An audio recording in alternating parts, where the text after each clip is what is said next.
வணக்கம். கதைக்களம். மகாபாரத போர் 40 லட்சம் பேர் பங்கு பெற்ற 18 நாட்கள் போர்தான் மகாபாரதம்.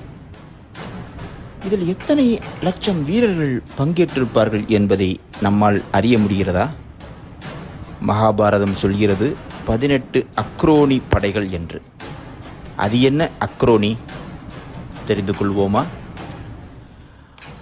மகாபாரதத்தில் துரியோதனன் படையில் 11 அக்ரோனி சேனைகள் இருந்ததாகவும் பாண்டவர் படைதனில் 7 அக்ரோனி சேனைகள் இருந்ததாகவும் கூறப்படுகிறது.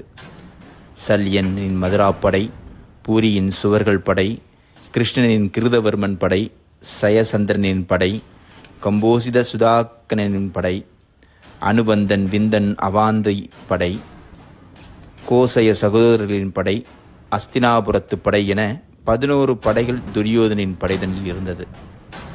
பாண்டவர்களின் படைதனில் விருஷ்ணி சம்பத்து சாத்தியதி படை, நீலனின் படை, துருபதனின் படை, மத்திய அரசன் விராடனின் படை, சோழ பாண்டியரின் படை என 7 அக்ரோனி படைகள் இருந்ததாக கூறுகிறார்கள்.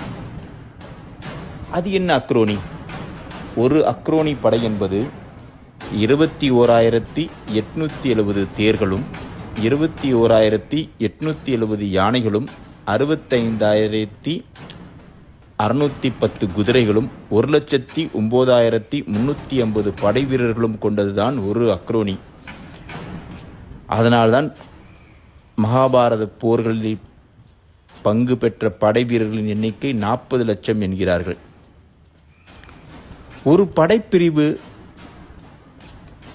ஒரு தேர், ஒரு யானை, 3 குதிரைகள், 5 படை வீரர்கள் கொண்ட ஒரு பிரிவை ஒரு பட்டி எனப்படுகிறார்கள். 3 பட்டிகள் கொண்டது ஒரு சேனாமுகம், 3 சேனாமுகம் கொண்டது ஒரு கும்லா, 3 கும்லா கொண்டது ஒரு கணம், 3 கணம் கொண்டது ஒரு வாகினி, 3 வாகினி கொண்டது ஒரு பிரீதனா, 3 பிரீதனா கொண்டது ஒரு சம்பு, 3 சம்பு கொண்டது ஒரு அணிகினி, 10 அணிகினி கொண்டதுதான் ஒரு அக்ரோனி.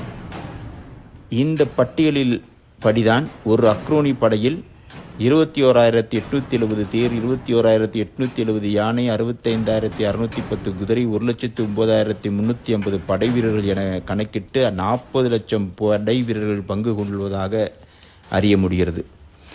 கிருஞ்சாவுகம், மகர வியூகம், கூர்ம வியூகம் என பல வியூகங்களை கொண்டு இறுதி படைதனில் அனைத்து வீரர்களும் மடிந்து போனார்கள் என்பதுதான் மகாபாரத போர்தனின் உண்மை நிலவரம்.